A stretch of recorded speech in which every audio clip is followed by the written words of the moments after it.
The Daily Show about whether DeSantis wears lifts in his cowboy boots. I've always said don't wear them if you can't run in them, so we'll see if he can run in them. Yet she strikes a dead serious tone on foreign policy challenges like Israel and Ukraine. When you look, there's an unholy alliance. It's Iran, Russia, and China. And let me tell you, I've never been as worried as I am today that America is acting like it's September 10th all over again. And we better remember what September 12th felt like, because we're there. She's embracing the momentum, but told us her defining moment is yet to come. My moment will be on Election Day.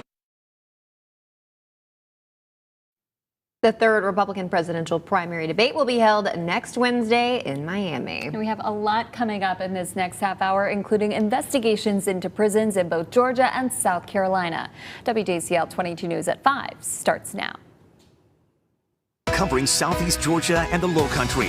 This is WJCL 22 News at 5. See us now. Right now at 5, a search for answers. A look at the work underway in Ellabelle to determine what caused a deadly mobile home fire. Plus, a man killed and a dog shot. What deputies on Hilton Head Island are doing to find the person who pulled the trigger. And only on WJCL, a teenager is checking off their accomplishments one by one. How this published author is graduating high school 2 years early. Thank you for joining us for WJCL 22 News at 5. I'm Brooke Butler. And I'm Riley Miller. First, we want to get a check of your forecast. We're going to head outside and take a live look over the Savannah River.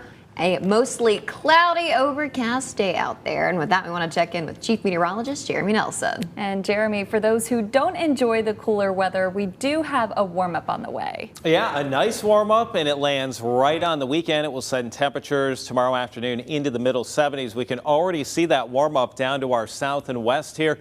Albany, Valdosta, southwest Georgia. It was a warm afternoon, and that will start flowing in our direction. We need to get these clouds out of here, and that will happen tonight. This evening, though, still partly to mostly cloudy across our area.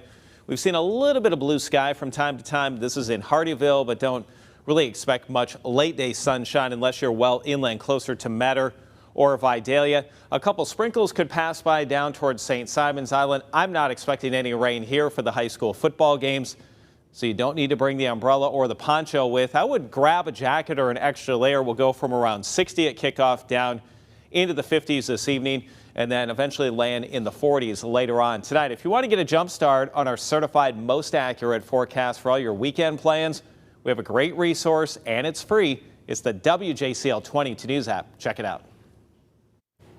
New today, one person is dead after a fire broke out at a Bryan County home.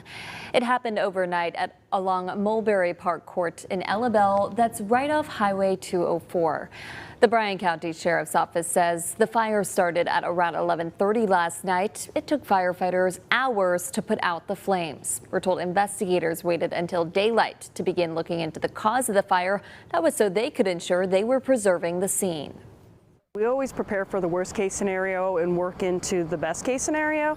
So the best thing for our crime scene investigators is to be able to fully see, and we don't necessarily want them into any type of scene, fire scene, crime scene, anything of that nature with just a flashlight, because we could potentially trample evidence if there is any. Bryan County Sheriff's Office tells us fires are more common this time of year when it's cooler outside. Who raped a woman in a Savannah grocery store bathroom is headed to prison. Gregory Hawthorne reached a plea deal with prosecutors and pleaded guilty to rape, while the kidnapping and battery charges against him were dropped. That attack happened in April 2021 at the Berwick Kroger. Hawthorne admitted he pulled a woman into the female-only bathroom and raped her. He was later caught by Good Samaritans as he fled the store. Sadly, the victim died about 3 months after her attack. She was only 26 years old. Hawthorne was sentenced to 25 years in prison, followed by probation for life.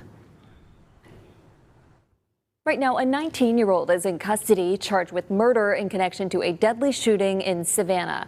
Larry Pounds III was taken into custody on Monday. The shooting happened last month at the intersection of Whitaker and Congress Streets. One person was killed, another had to be hospitalized. Pounds is being held at the Chatham County Detention Center. Beaufort County deputies are looking for the person who shot and killed a man on Hilton Head Island. WJCL 22 News' Andy Cole is in the Low Country. It started with a reckless driver on Marshland Road and turned into a fatal shooting. Now deputies in Beaufort are trying to put the pieces together. Just before 6 o'clock Thursday night, BCSO got a call about a reckless driver on Marshland Road. Shortly after, they got another call when shots were fired. When deputies arrived, they found a 30-year-old shot dead on the side of the road. Beside him was a dog who was also injured, deputies believe from gunfire. That man, who hasn't been identified, lived in one of the mobile homes on Allen Road. Now the hunt is on for the alleged killer. BCSO says they have no indication this was a road rage situation. Beaufort deputies are asking anyone with information to contact Crime Stoppers. On Hilton Head Island, I'm Andy Colt, WJCL 22 News. Andy, thank you. Right now, detention centers in both South Carolina and Georgia are under investigation. In South Carolina, the Department of Justice has opened separate civil investigations into 2 jails. They're looking into the Sheriff Al Cannon Detention Center in Charleston and the Alvin S. Glenn Detention Center in Columbia. The DOJ says they've gotten reports of deaths, violence, sexual assaults, and negligence. Regardless of someone's alleged crimes, they deserve to be treated fairly, and they should not face substantial risk of serious harm while incarcerated. And in Georgia, hearings are now underway as state lawmakers investigate conditions at the infamous Fulton County Jail. It's the same jail where former President Trump and more than a dozen others surrendered in the Georgia election interference case.